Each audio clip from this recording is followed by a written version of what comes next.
This is KVUE News Midday. Good morning and happy Memorial Day. I'm Terry Gruca. And I'm Anna Reyes. Thank you for watching Austin's News Leader, KVUE News Midday. Let's take a look at what we are tracking weather-wise with Storm Team meteorologist Nathan Gogo. A little cloudy out there. Sounds like we could get some showers today, Nathan. Yeah, a lot of clouds. Most of the rain showers have actually stayed to our south, but we've seen a couple storms roll through parts of our eastern counties. Here's what it looks like in North Austin right now. A blanket of clouds over us. Temperatures, though, because of the clouds and rain showers, will stay below normal. We're looking at high temperatures only about 5 degrees warmer than they are now. So that's nice, right? Upper 70s, lower 80s by the end of this afternoon. Temperatures right now all across the board in the 70s, 73 in Bastrop, Lockhart at 71, 70 right on the dot in Blanco. So a lot of clouds, hardly any rain showers, maybe a little rain shower up in Burnett County, but all the activity still to our south. I think we see a lull in activity for the late morning, but more rain coming our way, I think, at least scattered for the afternoon. Some of the rain will come heavy at times, but no severe weather expected. That's certainly good news. Lower 70s waking up for tomorrow, and then better chances of rain coming by midweek. A lot to get to. We'll talk about it all coming up at full weather in a few minutes. Terry. Thanks so much, Nathan. Nearly an hour ago, Governor Greg Abbott signed into law a bill that will bring Uber and Lyft drivers back to the streets of Austin. The ride-sharing company is making their return after lawmakers passed a bill overriding local regulations. That's right. KVUE's Jay Wallace joins us live in the newsroom to explain. Good morning, Jay. Yeah, good morning. Well, this morning, Governor Abbott greeted a group of Uber and Lyft drivers before signing the TNC regulation bill, House Bill 100, into law, which coincides with Uber and Lyft's return to Austin today. These two companies left a little more than a year ago because of the Proposition 1 vote, which upheld the city's requirement for drivers in Austin to undergo fingerprint background checks, among other conditions. Governor Abbott says today is a day to celebrate free enterprise, calling the Austin regulations that led to Uber and Lyft's departure, quote, heavy-handed. So this bill, now law, makes clear that local governments cannot regulate the service or charge fees to companies or their drivers. So today is also a day of tremendous free enterprise.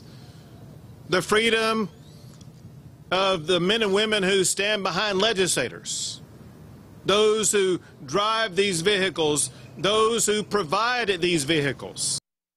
Now, while this new bill explains a number of standards for all rideshare companies, including criminal convictions, remains something that would make someone unable to drive, those fingerprint background checks are now no longer required. And as of about 20 minutes ago, Lyft officially opened back up its services. You can see right now you can pick up rides from Lyft in their application, and for Uber, that is set to start in about an hour. Live in the newsroom, Jay Wallace, KVUE News.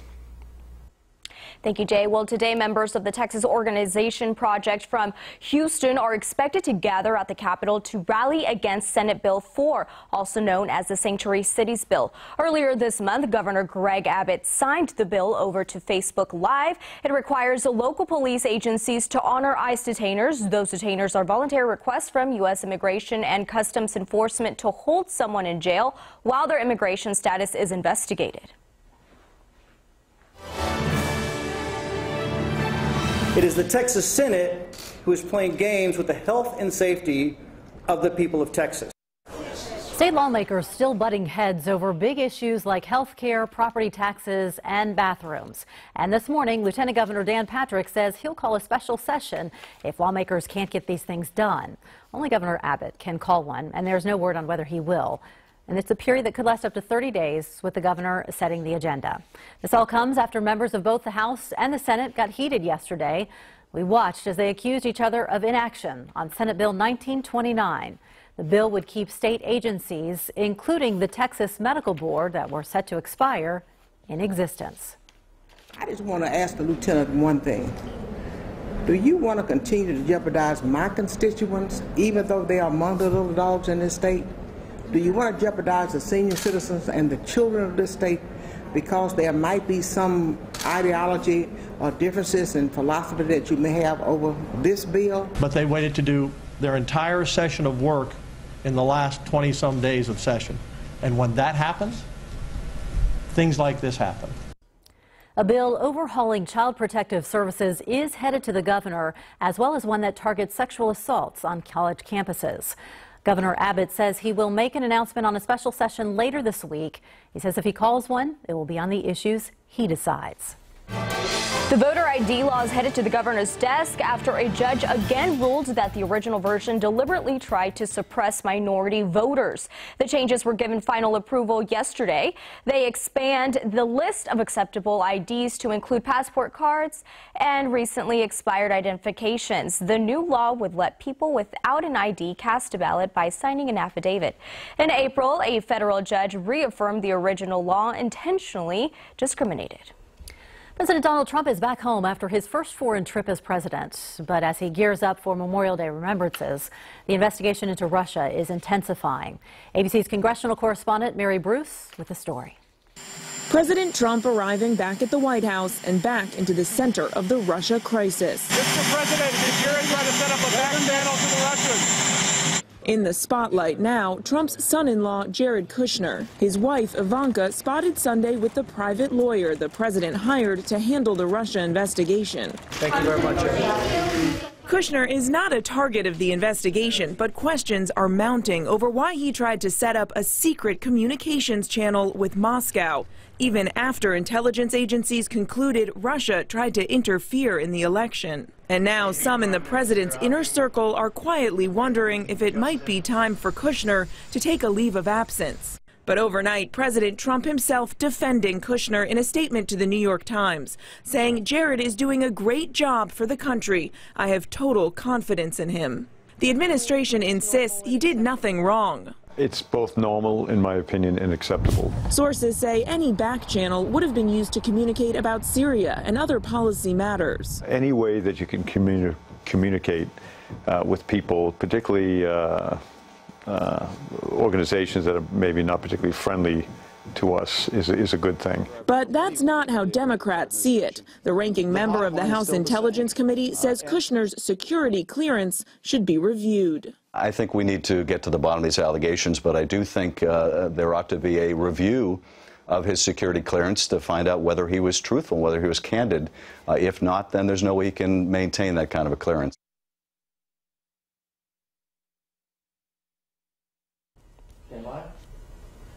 That's Mary Bruce reporting. Today also marks the 100th anniversary of the birth of President John F. Kennedy.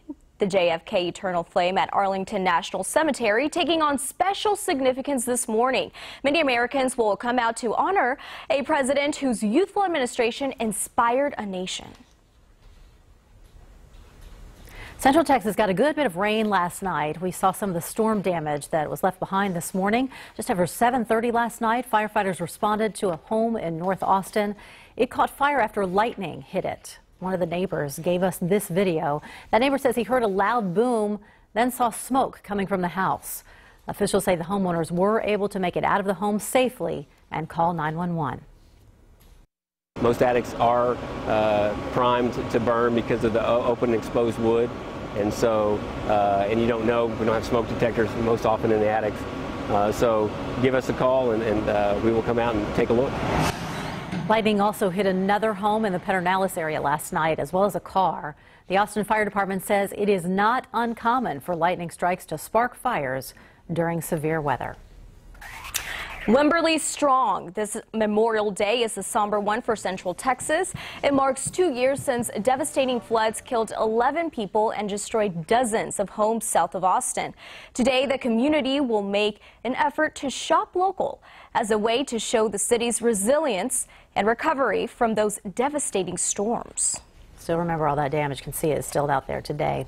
We know a lot of you are going to be out for this Memorial Day holiday, and police want you to be careful. Officers across Central Texas, including Austin and San Marcos, are working to keep drunk drivers off the road. It is all part of the department no refusal initiative.